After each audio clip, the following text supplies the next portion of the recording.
Ooby-doo. It's everyone's favorite boomer and vintage lens enthusiast. And I think today we're going to discuss the Pentax K-r coupled with the SMC Pentax-A zoom f4 24 to 50 millimeter. This is not a kit lens. You had to buy this lens separate. This is sort of like a film era lens, and in those days your full frame 35 millimeter film camera came with a 50 millimeter, and then you just had to go out and buy everything else afterwards. So this is 12 megapixels.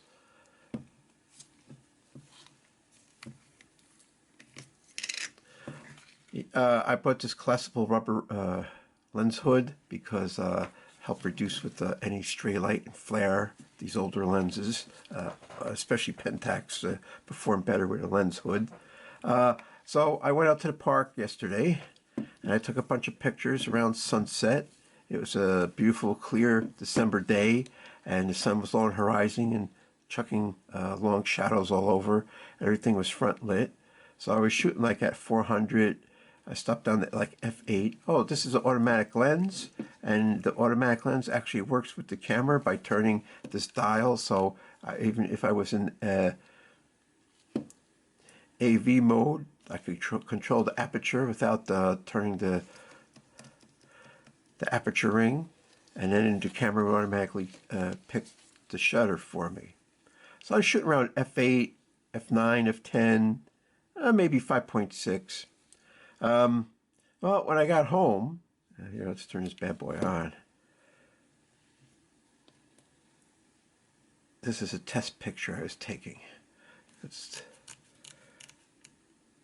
I think this was with the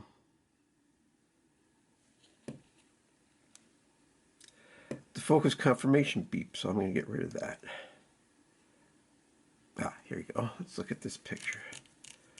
This picture looks just a little bit blurry to me. A little bit.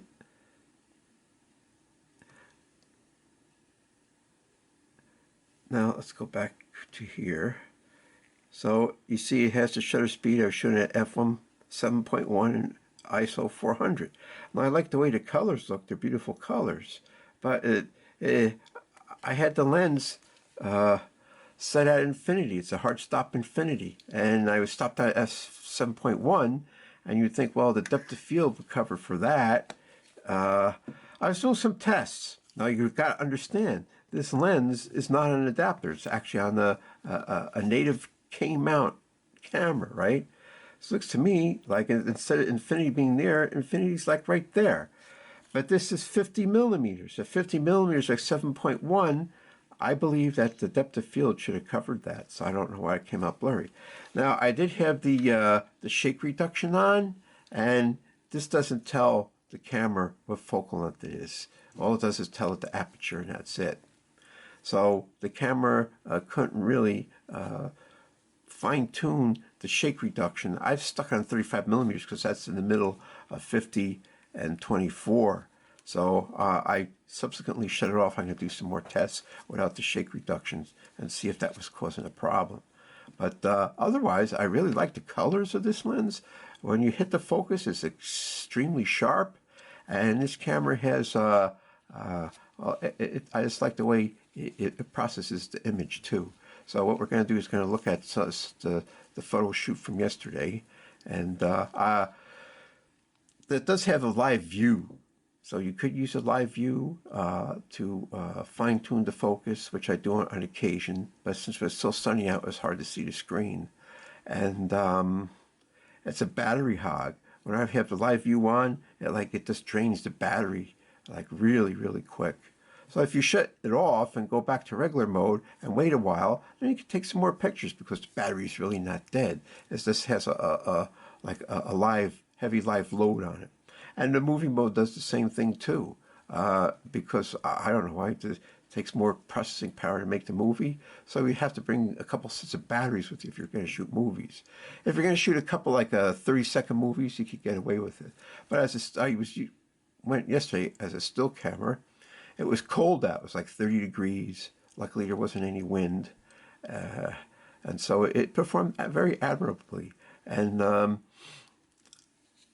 in the bright sunlight, the focus confirmation beeped right away, and you got the little red square in the middle, and I shot a lot of pictures. And most of them came out really sharp, I would say. But then some of the ones at infinity, this did not seem like it was hitting infinity. So I'm going to have to look into that. I have some dumb adapters that I could stick on, say, like another camera, like a Sony or a Nikon. And then I'll do some more tests because they have better live view. Those are mirrorless cameras, and their live view is dedicated, and it's not as, shall we say, much as an energy hog. So I'll have to get back to you on that. But it's a nice camera, and it looks like these things are made for each other. And it doesn't take bad pictures, and it's capable of taking really, really good pictures. So you're going to see the results right after this little overview. And it has the usual Pentax layout, ISO. In the older cameras, you had to hit a button in order to activate these things. You hit a button, then you would do these, right? Because then on the screen, it would show this thing again. And I said, that was a weird two-step process. Here's only a one-step process.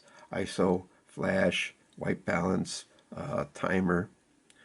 And live view, if you're in live view and you hit info, it magnifies the screen, which is helpful. This is a review.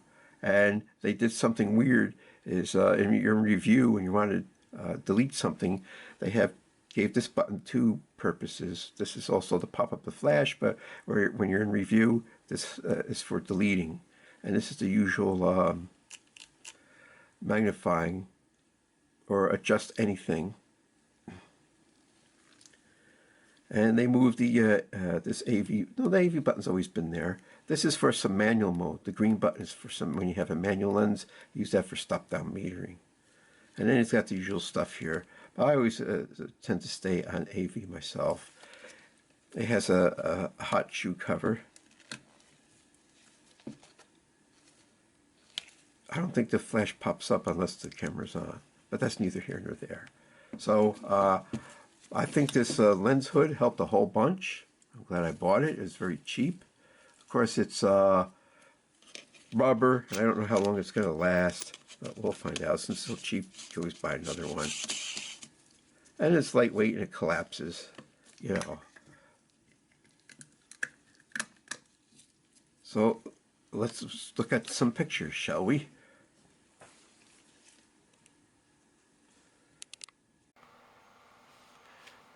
So what I did for this camera is 12 megapixels. It's an aspect ratio of 3:2. So what I did was I took a 16:9 crop of the full frame and I resized it to 1920 by 1080. Then I went back to that picture. I reloaded my editing software and I made it 1920 by 1080 cropping mask. Then I just picked out an area, usually away from the center, upper, lower, left or right hand corner. So we could see not only the center is always supposed to be sharp, but what's happening on the edges too. Now you got to realize this lens was for full frame film cameras. So you would expect that a DSLR crop sensor, there shouldn't be any problems in the corners, right? But you could see, what did I use? Mostly f8, f10, maybe I did 5.6. I shot some that looked like they're in the shade. I shot at f4 or 5.6. So you get a full range of what's this lens going to perform. Of course, like a sunny day, you always get your best performance. And the sun was mostly behind me. And although the sun was very, very low on the horizon, you're talking about December 10th at 4 p.m. So the sun was very low. Now it's interesting. The air quality in the United States is so good that we don't get that red sunsets too much. Even if it's clear out, you don't get the red rubber ball anymore. Even when the sun's on the horizon, you really can't look at it because the air is so clear. There's no particulates or any sort of pollution to block the sun's rays. So That's unfortunate. So we get the gold. You get golden or yellowish in that late afternoon. So, like I said, I used I was in aperture priority mode. That's where I picked aperture and the camera picks a shutter. And I was able to dial it in because this lens, even though it's an old lens, it's still coupled to the camera, and I was able to do that. I did use a lens hood, and I think that helped a lot.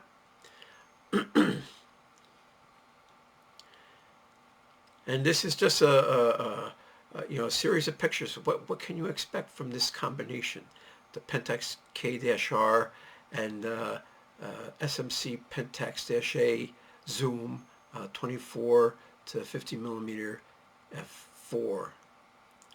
I think it came out really good. I was very pleased with them. I'm going to use this camera a lot. This combination on a crop sensor for walking around, unless you're going to do specialty photography like sports or wildlife or, astronomy or anything like that. It's a really good walking around lens. Why do I like this lens? It has a fixed aperture. Whether I'm at 24 or 50 millimeters, it stays at f4. Rather than these modern lenses, maybe they start out 3.5 and they go to 5.6. See, this one looks a little blurry. Now, that's horrible. They're weak lenses. If the best you could do is 3.5 and you get worse from there, they're daylight lenses. All right, f4 is not 3.5, but it's not 5.6. But I like the idea that it's a steady aperture, and you don't have to worry. Oh, I'm on the long end of the zoom, so now I'm going to lose a stop wide open or stop and a half. So it's very consistent. I think the quality of this lens paired with this camera is excellent. It's got some excellent IQ. Using the lens hood, but I don't see too much flare. Well, I didn't try and capture flare specifically by shooting close to like the sun or something. Are they cheap? $100. I don't know. Is that cheap? I got it in like new condition. Where from? Well, KEH down in Georgia. But I'm just throwing them a bone because that's where I get my stuff from. Oh sure, I go to Adorama. I go to B&H. See, this one was very blurry on the side. I don't know why that happened. This may have been something that the software did. Maybe I didn't actually do it right in that particular one. But you look at all the rest look really, really sharp.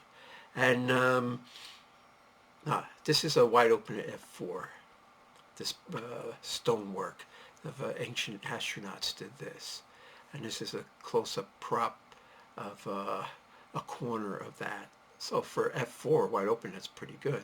And here's the same thing. I think this is like a f5. I stop down one stopper, and here's a corner. It's not an extreme corner, but it's on the edge of the film, so it came out pretty good, I think. And that's another thing. With the focus confirmation. It seems a little pokey. In bright sunlight's okay, but when it gets dim, sometimes it doesn't react right away, and sometimes I think it go past it. And I got to back off a little bit. Now, this thing has image stabilization, but I don't know if it's working correctly. I have an older model, a Pentax K-r and I had an old, some no-name zoom lens on it that went from 70 to 210, and I took a picture in my room with it. And of course, these older lenses don't communicate with cameras, so you got to tell what focal length they're using. So I told I was using 70, and I took a picture at 1/8 of a second, wide open, and it came out really good. And then even at 210, I think I was able to get away with the 1/6 of a second.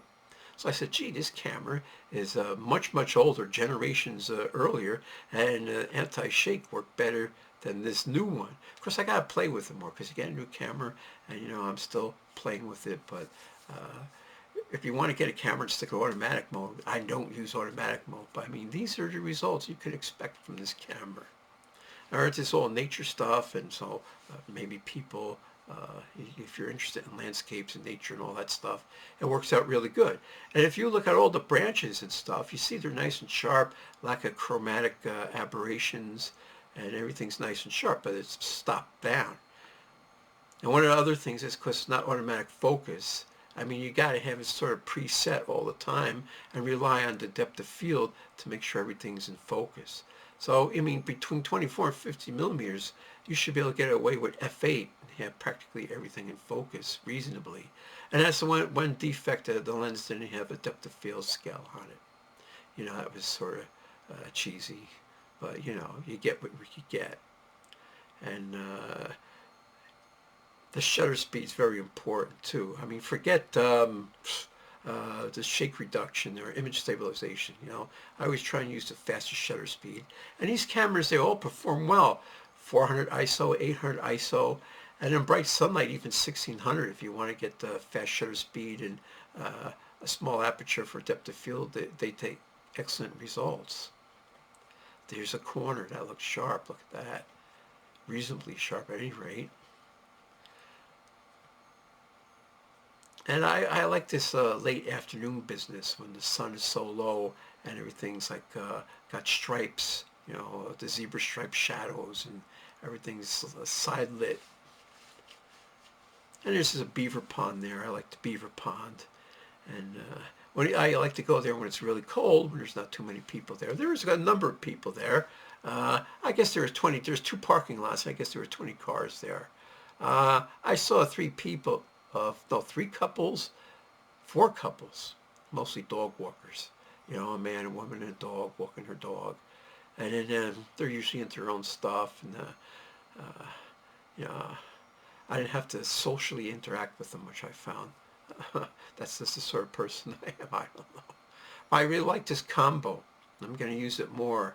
You know, and then it's one of these things. You just got to get used to the quirkiness and how it works. And what am I doing wrong too? Sometimes you say, this camera's no good, but it could be you not doing it right. You know, so that's the real important part.